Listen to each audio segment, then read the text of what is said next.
Selamat sejahtera semua. Mari kita sambung belajar bab 7, tajuk 7.2, Jawatan Kuasa Hubungan Antara Kaum. Ketegangan hubungan antara kaum yang semakin meningkat selepas Perang Dunia Kedua menimbulkan kesedaran pemimpin kaum dan kerajaan British tentang kepentingan perpaduan. British memberi mesej bahawa kemerdekaan hanya akan diberikan oleh British apabila kerjasama antara tiga kaum utama iaitu Melayu, Cina dan India dapat diwujudkan. Perundingan antara pemimpin kaum dilakukan untuk mewujudkan kestabilan politik, ekonomi dan sosial ke arah mencapai status berkerajaan sendiri. Seterusnya, objektif jawatan kuasa hubungan antara kaum atau Communities Liaison Committee CLC singkatannya ya. Objektif CLC yang pertama ialah mengkaji hubungan kaum secara mendalam.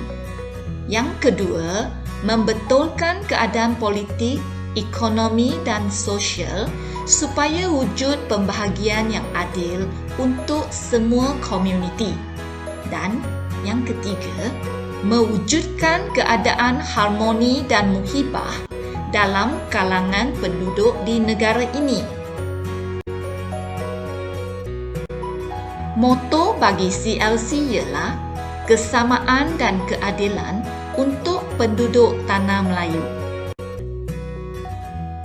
Seterusnya, kita lihat anggota jawatan kuasa hubungan antara kaum. Penasihatnya Malcolm MacDonald, iaitu Governor General British di Asia Tenggara.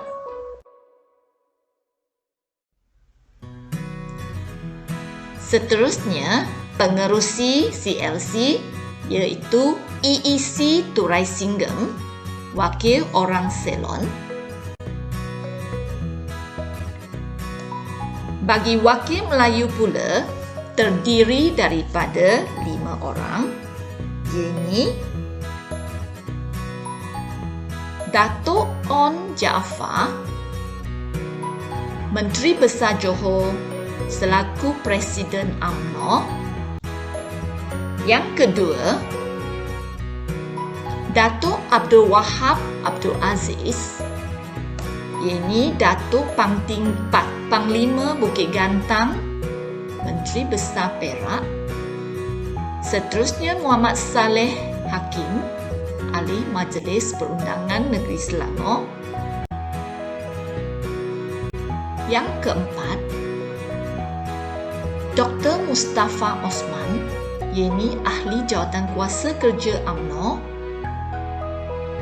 Dan yang terakhir, Zainal Abidin Haji Abbas, Setiausaha Agung UMNO. Seterusnya, wakil Cina terdiri daripada 4 orang. Yang pertama, Tan Cheng Lock dari Melaka.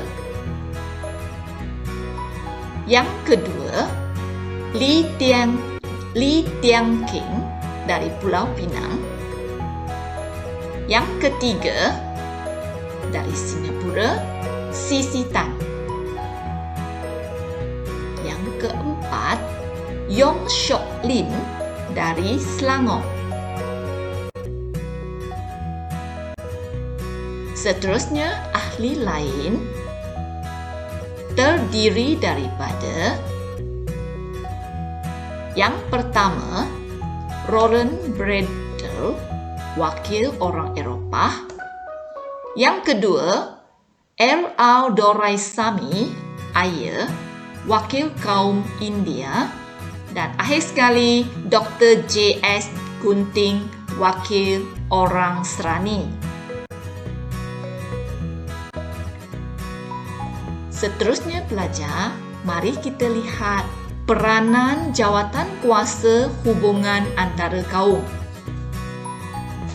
CLC menyelesaikan pelbagai isu yang melibatkan pertikaian antara kaum.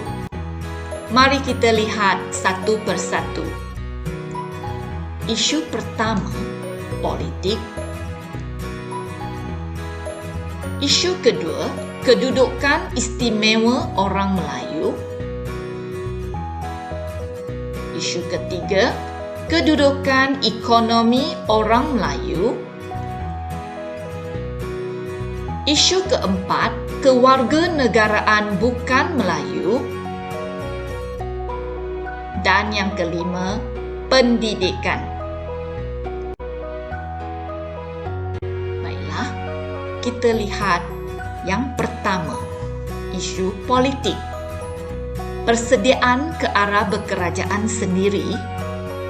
CLC mencadangkan peralihan ke arah berkerajaan sendiri, memberi pengalaman pilihan raya secara berperingkat kepada penduduk tanah Melayu, dan kesan ke arah perpaduan kaum. Pilihan raya diadakan pada peringkat Majlis Perbandaran, Majlis Negeri dan Majlis Perundangan Persekutuan.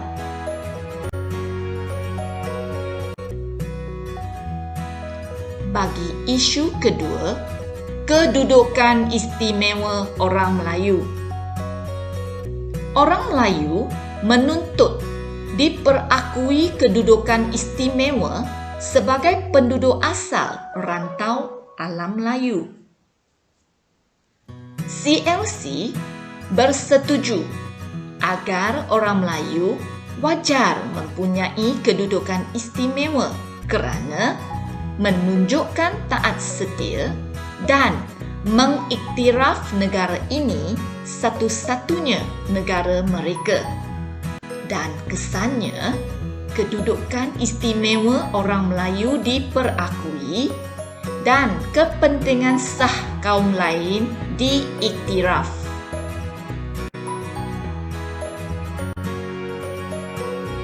Isu ketiga tentang kedudukan ekonomi orang Melayu. Orang Melayu tidak mendapat peluang yang sama seperti kaum bukan Melayu dalam sektor perniagaan dan perusahaan. Untuk ini, CLC mencadangkan penubuhan agensi untuk meningkatkan ekonomi dan pendidikan orang Melayu.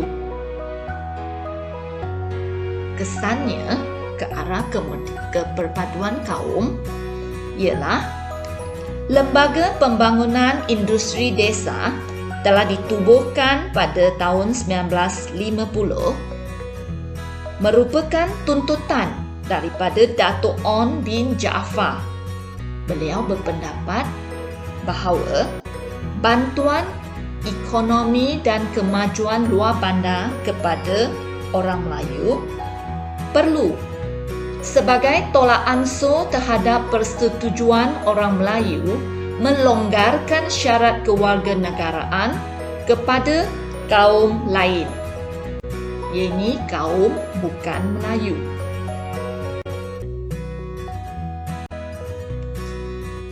Seterusnya pelajar, mari kita lihat isu keempat, kewarganegaraan bukan Melayu. Isunya ialah ketegasan orang Melayu terhadap pemberian syarat kewarganegaraan terhadap orang bukan Melayu. PLC bersetuju kewarganegaraan kepada bukan Melayu penting bagi memupuk taat setia kepada tanah Melayu dan memupuk kerjasama dalam kalangan penduduk. Dan kesannya, syarat kewarganegaraan dilonggarkan, memberi kedudukan politik kepada kaum bukan Melayu dan melahirkan semangat patriotik serta bertanggungjawab kepada negara.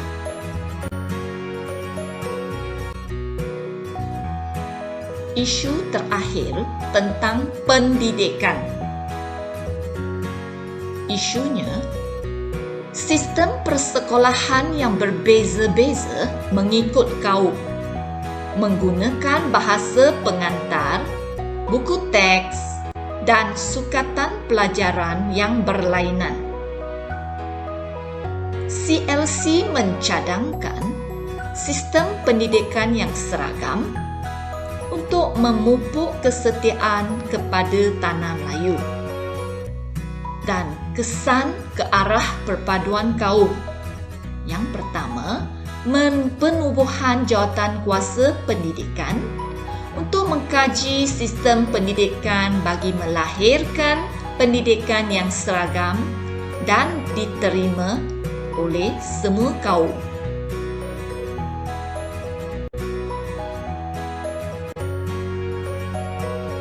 Nampaknya kita dah sampai ke penghujung tajuk kecil 7.2.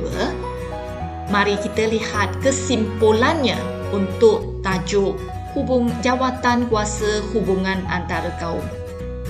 Yang pertama, CLC telah meningkatkan kesedaran kerjasama politik dalam kalangan pemimpin. Yang kedua, pemimpin sedar mereka perlu membawa negara ke arah kemerdekaan serta pembinaan negara dan bangsa. Yang ketiga, CLC memainkan peranan yang berkesan untuk membentuk persefahaman antara kaum di tanah Melayu. Dan yang terakhir, penyelesaian isu berkaitan dengan kaum secara muafakat dan bertoleransi amat penting untuk mewujudkan keharmonian kaum dan memelihara kestabilan politik. Baiklah pelajar, demikianlah tadi perkongsian Cikgu Tan untuk tajuk 7.2 Jawatan Kuasa Hubungan Antara Kaum. Sehingga kita jumpa lagi di lain siaran. Sekian, terima kasih. Jumpa lagi. Bye.